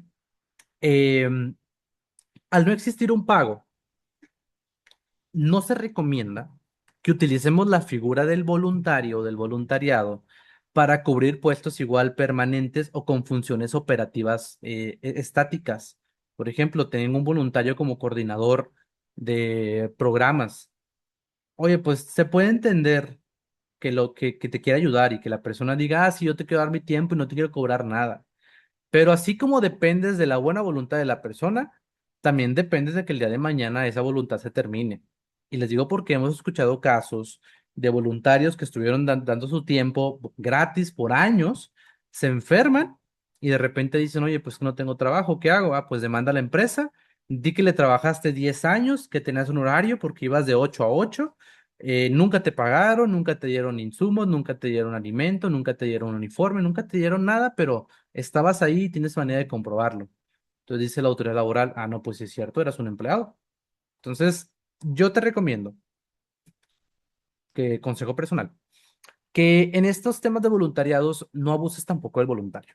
O sea, que igual sea para ojo, aquí voy a puntualizar, no para un proyecto, sea para una actividad bien específica con inicio y con fin. Por ejemplo, vamos a ir a plantar árboles a otro estado, que va a empezar a las 8 de la mañana un viernes y termina a las 2 de la tarde un viernes. Inicio y fin bien específico, una actividad y ya. No abuses de voluntario para ponerlo a hacer tus funciones, pues, de puestos que sí perciben un salario. Porque aunque el voluntario no te puede, más bien, tanto como el voluntario no te puede decir nada, sí lo puede hacer. Y te puede ir a quejar y levantar una denuncia ante la autoridad laboral, una demanda. ¿Qué más? Misma lógica.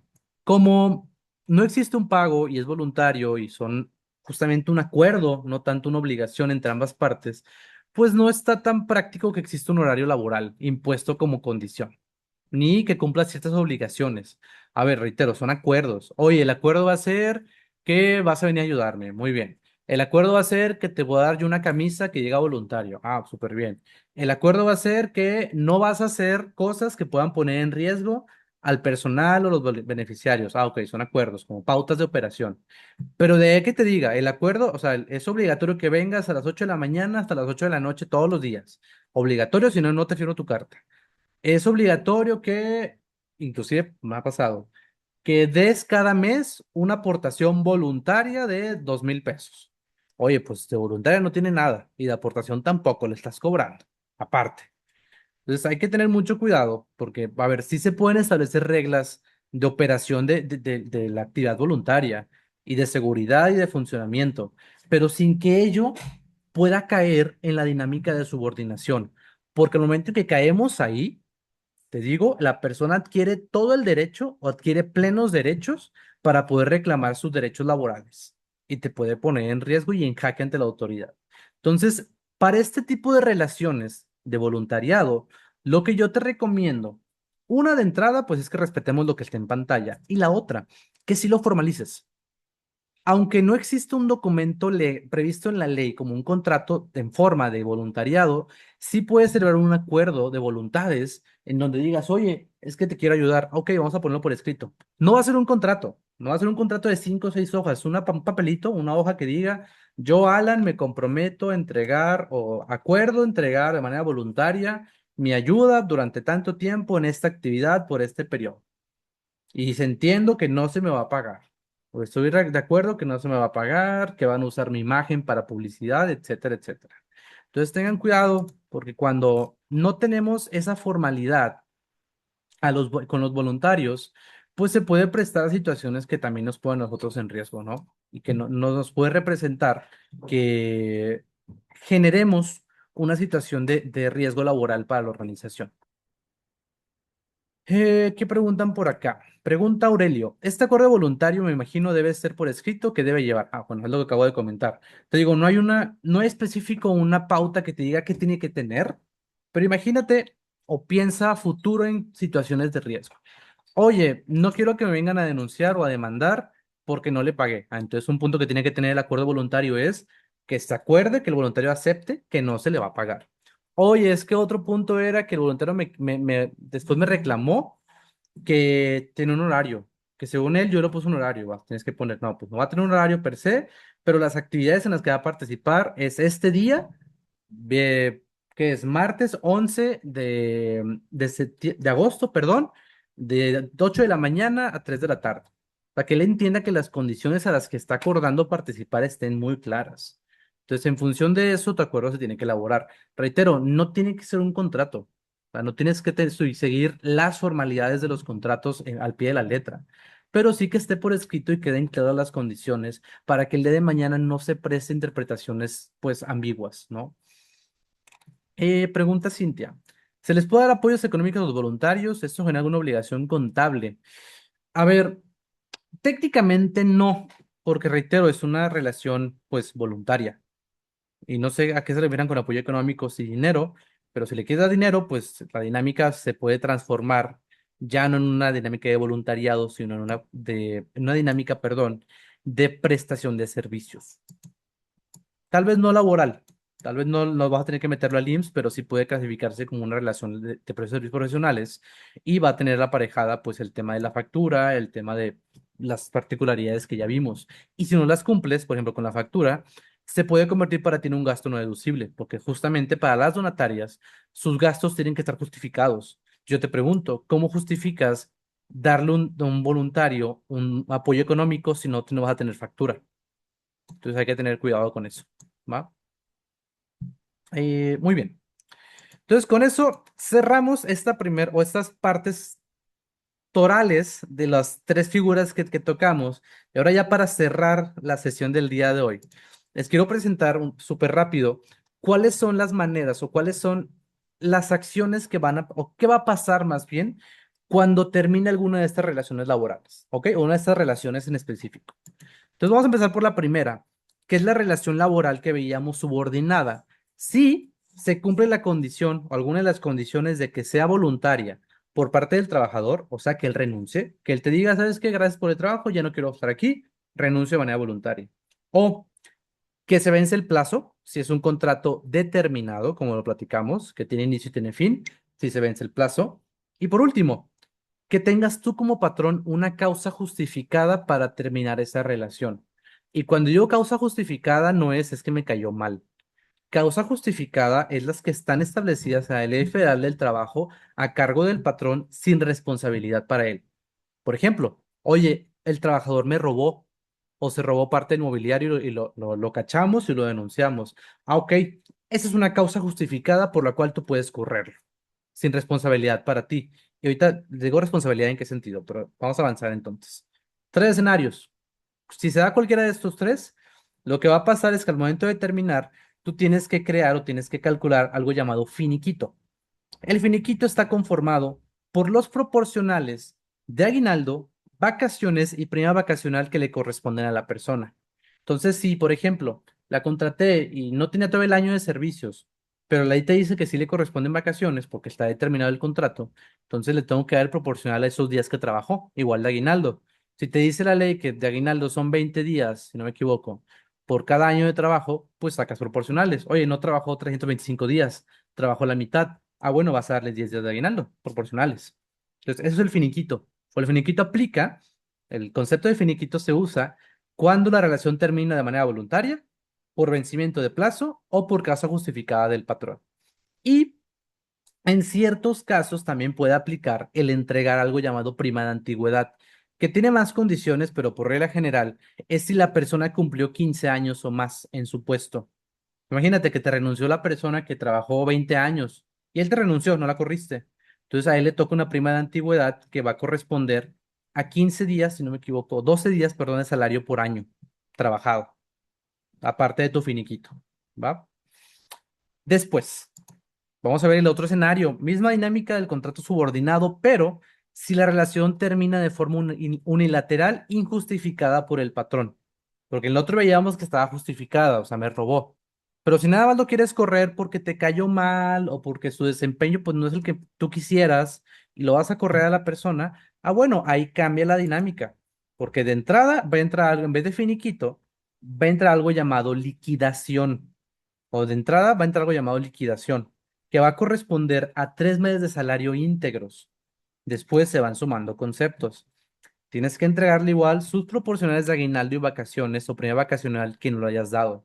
Si ya se los diste, pues bien por ti. Si no, le corresponden también sus proporcionales. Luego, su prima de antigüedad. En este caso específico, aquí sí te dice la ley, independientemente que tenga 15 años o menos, si tú lo estás corriendo de manera injustificada, le corresponde la prima de antigüedad, que son 12 días por año laboral. Entonces, sí, toma en cuenta que el contingente para despedir a alguien no va a ser solo un mes de salario, van a ser estos conceptos. Y por último, no aplica siempre. Existe algo llamado indemnización por negativa reinstalación, que esta corresponde a que tú le des 20 días de salario por año laborado. Y a ver, esta no se da en default, se va a imponer a la organización previo a un juicio. Si tú vas, si te pelean, te demanda el trabajador ante la Junta de Conciliación o el Centro de Conciliación Laboral y ya vas a un juicio. Y en el juicio el juez dicta, oye, pues no, lo despediste de manera injustificada, no tenías por qué despedirlo. Entonces te va a decir el juez, reinstálalo. Si tú te niegas a reinstalarlo, aparte de todo lo que ya vino arriba, le tienes que pagar esos 20 días por año laborado, dado que no lo quisiste reinstalar. Entonces les digo, este último punto no se da en default, no nada más porque lo corra se va a dar, se da en un juicio.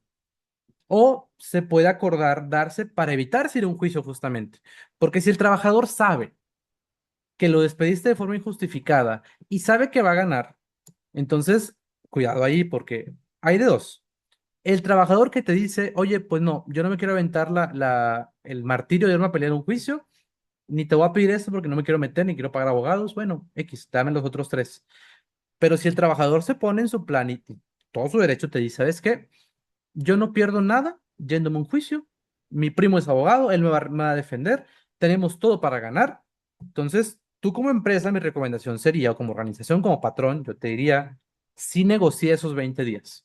Tal vez no se les des íntegros, pero sí negocíalos, porque si él se va a un juicio laboral, te van a imponer estas cuatro, y lo gana, te van a imponer estas cuatro, más aparte salarios caídos. Entonces sí puede ser una suma mucho mayor de la que originalmente era. Entonces, muchas veces en los conflictos laborales, o de hecho es requisito más bien antes de un juicio, que te vayas a un proceso de conciliación con el trabajador ante una autoridad. Entonces, si sabes que tienes las de perder y el trabajador te lo sabe también, que tiene esa ventaja, usa ese punto de los 20 días como una herramienta de negociación también. Considéralo en tu cálculo, porque él lo puede pedir en juicio y si lo gana, lo vas a tener que pagar íntegro. Entonces, cuidado con eso. Pregunta Aurelio. Si, por ejemplo, se tiene menos de un año en caso de la prima de antigüedad, como quiera se da proporcional a lo que tenga elaborado Aurelio. Te digo, en el caso de la prima de antigüedad, independientemente, cuando estamos en una terminación unilateral y despido injustificado, se da proporcionales, si no ha cumplido el año, así como los de aguinaldo, para que tengas cuidado. Muy bien, ya nos faltan dos y terminamos. Vamos ahora a la terminación de un contrato de prestación de servicios por honorarios, independientemente que sea asimilados o honorarios profesionales, como vimos ahorita. En este caso es muy sencillo, son dos conceptos. Por un lado tenemos pagos pendientes de ejercer o de pago en general, o de cubrirse. Si tú acordaste con él que le ibas a pagar, no sé, eh, le ibas a hacer 12 pagos o le ibas a dar un anticipo y la otra mitad cuando entregara el servicio. Te entrega el servicio, o sea, ya te entregó el producto y estaba contemplado, por ejemplo, 2 meses de seguimiento por su parte, pero tú ya no quieres el seguimiento y quieres terminar el contrato, entonces él te va a decir, oye, pues como quiera, págame lo que me tienes que pagar porque yo ya te entregué. Tal vez no te estoy dando el producto del monitoreo, pero sí el servicio principal. Entonces, en una relación de trabajo civil de este tipo, lo que se tiene que hacer es cubrir lo que se tenga pendiente con el trabajador o con el prestador, perdón, corrijo. Después, en caso de que cualquiera de las partes, porque aquí también es unilateral, hubiera incumplido alguna de sus obligaciones por la cual se pactara un interés moratorio, y aquí generalmente aplican obligaciones de pago. Entonces hay que cubrir esos intereses moratorios que se generen. ¿Por qué? Si no los pagas, ¿qué puede pasar? Si te demandan, si presenta una demanda en un juicio por ese incumplimiento de contrato, te van a hacer pagarlo. Más aparte, gastos de representación laboral, de representación legal, etcétera, etcétera. Entonces, sí, a ver, aquí no se entregan ni aguinaldo, ni proporcionales, ni indemnización, pero sí pueden llegarse a dar o generar intereses moratorios si incumpliste alguna obligación. Por ejemplo, si le pagaste un mes tarde y se pactó que cada mes tarde de pago se iba a generar un 8% de interés, ¿no? Entonces, ahí cubrirlo. Y por último, en una relación de voluntariado, ¿qué pasa cuando termine el acuerdo, cuando termine el voluntario? Pues realmente no pasa nada, porque dado que no es una figura laboral ni civil para ese efecto como un contrato, pues no se genera la prestación de pago al momento de la terminación. O sea, reitero, se acordó en el formato o en el acuerdo que no se le iba a pagar y él estuvo de acuerdo con eso. Pero, ¿qué sí puede entrar? ¿O qué te diría tú? Ten cuidado aquí porque esto sí puede entrar. Si el voluntario llegó a cubrir algún pago a tu nombre, pues sí reintegrarle eso que pagó. Oye, es que ese día que fuimos yo no tenía la tarjeta de la organización o la empresarial y no teníamos efectivo y el voluntario pagó la gasolina o pagó estos productos en H-E-B con su tarjeta o de su bolsa, reintégraselos. Porque sí, si no vuelves a lo mismo, puedo volver a caer, perdón, en un conflicto en el que el voluntario te reclame de que, oye, es que aparte de que no me pagó, me hizo yo pagar cosas. Entonces, igual ahí por respeto, pues hay que cubrir lo que el voluntario llegue a pagar. ¿Va? Y pues con eso cerramos esta presentación el día de hoy. Les digo, no me metí a cada contrato en lo específico, fue un poquito por encima, pero sí para que conocieran cuáles son los diferentes tipos de contrataciones que podemos tener y que implican, que es justamente el tema con el que se abrió la sesión. No son iguales, no sirven para lo mismo y cada uno genera diferentes implicaciones, tanto legales como fiscales, para ustedes como organización. Y en función de que entendamos estas condiciones e implicaciones y respetemos cada figura y la utilicemos como debe ser usada, no deberíamos tener ningún problema ni ningún riesgo. Los riesgos se dan cuando confundimos las figuras o deliberadamente o con toda la intención buscamos usar una figura para bajar el costo, para no pagar impuestos, para no dar seguridad social, cuando sí corresponde. Y en esas situaciones es cuando entramos o nos encontramos en situaciones de juicios o de demandas. ¿Por qué? Porque el patrón abusó de mi confianza, ¿no? O usó una figura, una estrategia fiscal, que de estrategia no tiene nada, para pagar menos impuestos a costa de mi seguridad social, de mis derechos laborales, etcétera. Y bueno, con esto cierro. Veo por aquí una preguntita que no he respondido, que es de Rus, que dice que si una donataria autorizada debe darse de alta en el REPSE. Yo ahí te voy a responder que depende. El REPSE es el registro de aquellas empresas o personas morales que otorgan servicios especializados.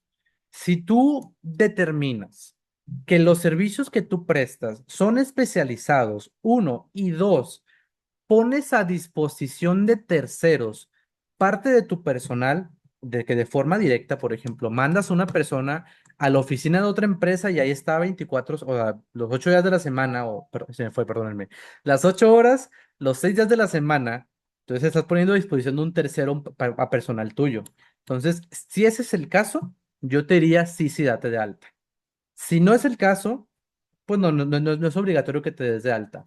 Pero sí es obligatorio que si tú celebras operaciones con alguna empresa y que te da un servicio especializado, verifiques que esa empresa esté dada de alta en el REPSE y en el contrato que se celebre se detalle el número de registro que tiene la empresa. Si no, también tú puedes verte involucrado en una sanción por llevar a cabo operaciones con una empresa obligada al REPSE y que no se dio de alta. Muy bien, pregunta Cintia. Volviendo al tema de relaciones subordinadas, ¿puedes contratar legalmente a personas jubiladas? Híjole, ahí es un tema, porque, a ver, se supone que hay un periodo en el que después de tramitar la jubilación, la persona no puede trabajar. Y créanme o no, pero como que ya se los verifico, pasó de ese periodo, ya no está la limitación. O sea, él puede seguir trabajando, teniendo su pensión y seguir trabajando. Entonces, per se no hay una limitación, pero sí los puede complicar a ellos si, por ejemplo, están tramitando su modalidad 40 o su jubilación. Si el instituto detecta esa situación en el trámite, sí puede llegarles a complicar su tramitación de su incapacidad o de su jubilación. Entonces, no debe haber problema porque por lo mismo están, por ejemplo, hay programas de gobierno que incentivan la contratación tanto de personas de la tercera edad como personas con alguna situación de salud o personas con alguna discapacidad y te incentivan justamente, te dan beneficios fiscales o estímulos fiscales para hacerlo. Entonces, no es ilegal o si es legal hacerlo, nada más hay que tener cuidado con esas condiciones cuando son el tema de las pensiones. ¿Va? Y obviamente respetar sus derechos laborales y tener un poquito más de cuidado también con su salud, ¿verdad? Yo no por decir que son grandes, ya están más delicados, pero sí tener un poquito más de precaución y de cuidado con ellos. Y bueno, no hice más preguntas. Si no, Yure, perdóname ahí por pasarme estos 10 minutitos, 12 minutos. Te cedo la palabra. No, no te apures. La idea es que se cubran todas las preguntas que te hacen en el chat y pues te lo agradecemos mucho. Y pues nada, por nuestra parte sería todo. Les agradecemos mucho que se hayan conectado a esta sesión. Les estaremos haciendo llegar la invitación a la siguiente vía correo electrónico y pues les invitamos a seguir tanto a Contemos Juntos en todas sus redes sociales como a ICOS Centro de Fortalecimiento para que puedan seguir sumándose a estos y otros talleres que tenemos para fortalecer al tercer sector en Nuevo León. Entonces, pues muy buena tarde y nos vemos pronto. Muy bonita tarde. Gracias, Yure.